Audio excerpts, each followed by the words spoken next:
Luck. This was suggested to me via Discord, and I thought, okay, I haven't done madness in a while. Do you like the madness? Okay. Luck is something that is measured, and yet,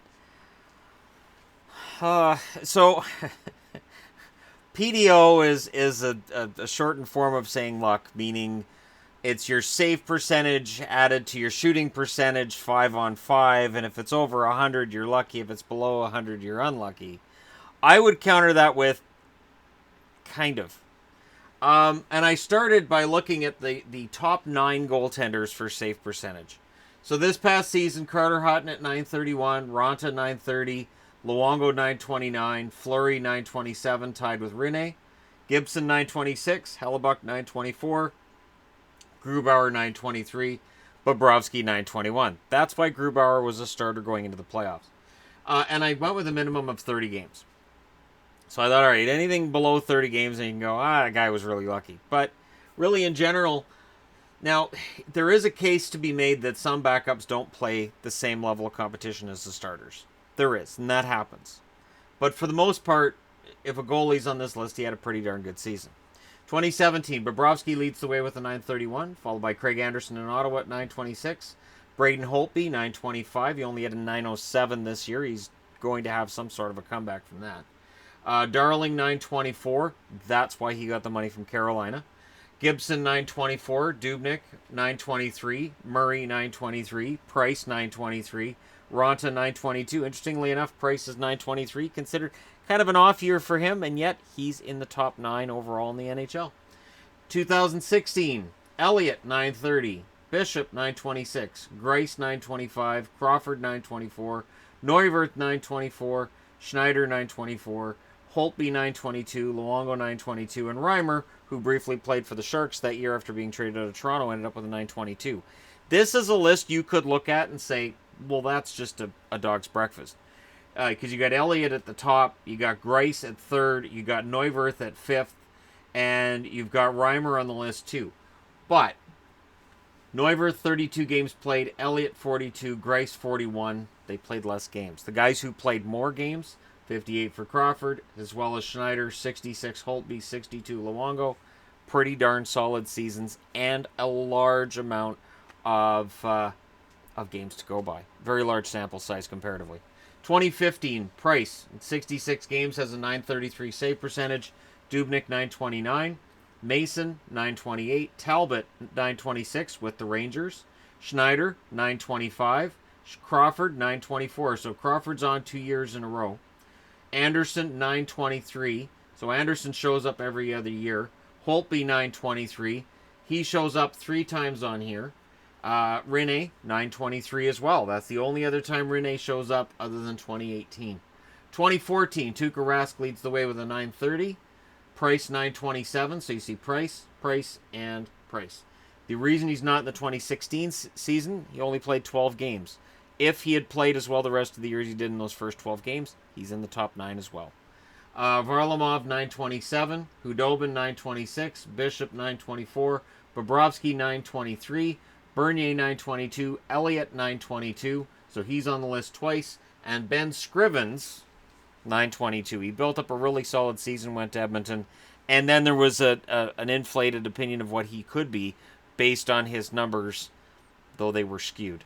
So in the last 5 years, Carey Price, Braden Holtby, Sergei Bobrovsky have all been in the top 9 in save percentage in the NHL 3 times. Now, when you look at the PDO numbers, and I just went with Hockey Reference because it's just raw numbers. I didn't go with 5-on-5, so people are going to look at this and go, well, that's not the 5-on-5 data. Now, just going by 5-on-5 is fine, but to me, as a hockey purist, to pull out what special teams did, it kind of changes the whole conversation then. So a team that had not great 5-on-5 numbers, but man, great power play, great penalty kill, they're going to have a lower PDO. And vice versa. Teams that have lousy special teams, but they're great 5-on-5, are going to end up with a good PDO, and people are going to go, well, see, They should have finished higher than they did, so, that's going to get better. And there's a lot of assumptions that get made in there, and the weird thing to me is this. Is this only used to predict? Is this supposed to be a predictor? So I went with the top 5 and the bottom 4. So what you're seeing here is the top 5 and the bottom 4 in the league. If there's a tie, I went with top 6 or bottom 5 in a couple of cases, but mainly it's top 5, bottom 4.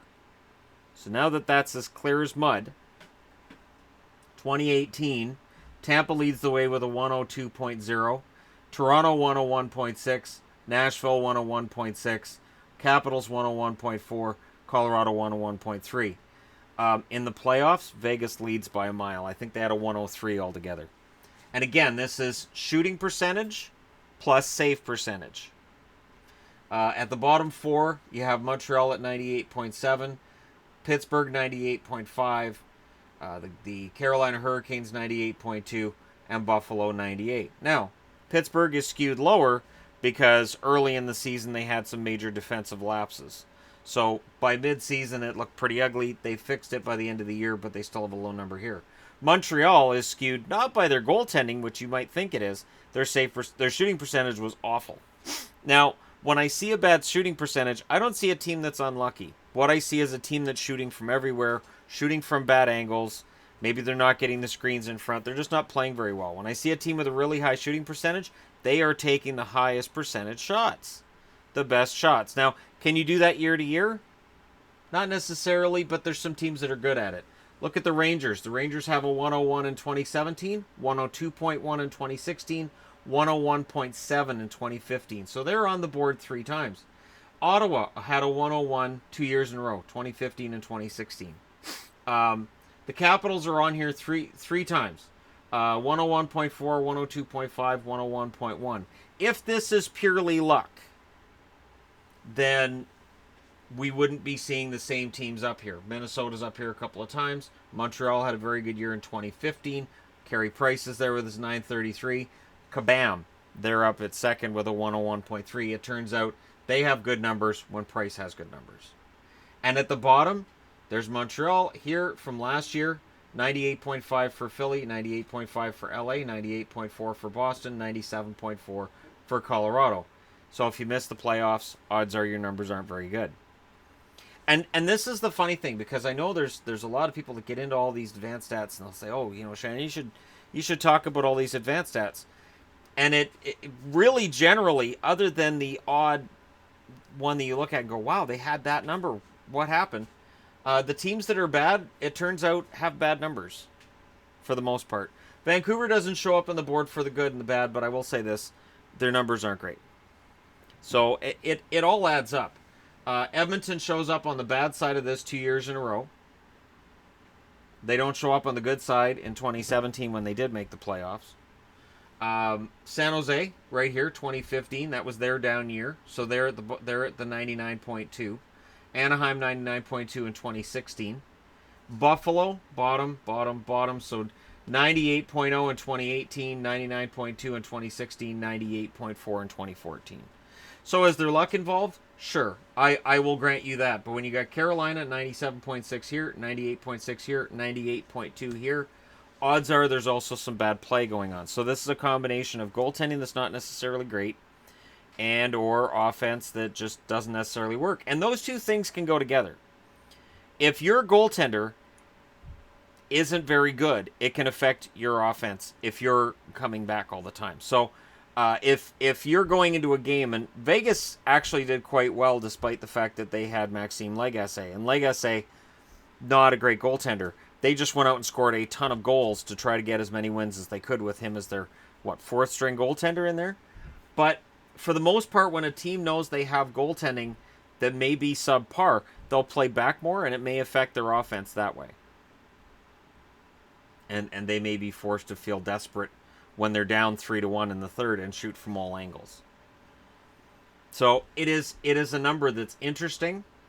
It's a stat that's interesting, and I know there are people who look at save percentage and say you can't measure a goaltender by that. Well, we can't measure a goaltender by wins. We'll all agree on that. You can't measure a goaltender by goals against average. Most will agree on that. So there is no stat to measure goaltenders by, really. And people will say, well, it saves above what they should have made, goals prevented, goals allowed they shouldn't have, and then you're getting into all of the minutia without looking at each goal. So I think the future for all of these advanced stats and everything is going to be more than just the numbers, more than just this. I think the day's coming where every single save is analyzed, every single goal is analyzed. And I know people are going to say, well, we've already got that. We've got quality shots faced. No. I think they're going to go further than that. I think we're talking about, like, which part of the net did the puck go in? Did it touch the post? Did it not touch the post? These ones that hit the post. Now, where was the goalie on those? I think we're going to see goaltenders get analyzed into the ground, because if you're an advanced stats guy or girl, mostly guys though, you're always looking for something that will give you an advantage on everybody else. These numbers are fine. Does a PDO that's high mean that Tampa, Toronto, Nashville, Washington, and Colorado are going to drop next year? People will look and say, well, Colorado probably, but the other four, nah, not really. And that's the thing. Then eventually opinion comes in, and then it's guesswork from there. It's interesting, and again, I look at advanced stats, and sometimes they give me a headache. Sometimes I go, yeah, that kind of makes sense. But for the most part, when you're trying to measure luck, I think luck over an entire season is tough, because people would say Vegas was very lucky this last year. They're not in the top 5. So the stats say, no, they weren't. They weren't unlucky either, but they weren't among the luckiest either. So it's tricky. It's hard to measure, and people can look and say, well, Fleury had that great save percentage. Yes, but the shooting percentage wasn't as high, and Fleury only played 46 games. So that's another 36 games he had no involvement in.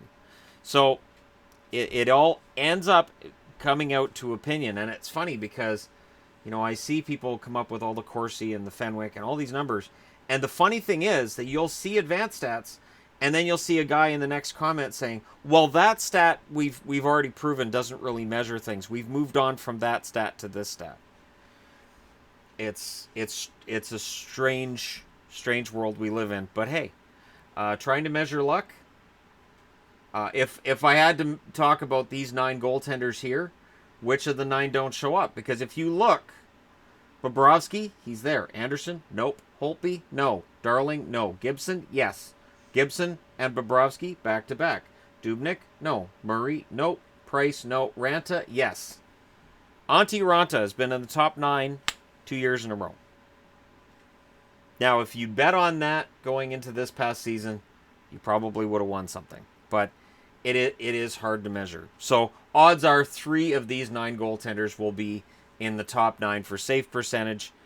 But is it all a crapshoot? Because people always point out, they'll say, well, save percentage, that's over like 2,000 shots, and they only allowed this many more, and it doesn't really matter. And then at the same time, there'll be other people saying, well, wait a minute. Those goals that didn't matter may have cost them the division, may have cost them a playoff spot. Numbers are funny, and they will always involve more analysis.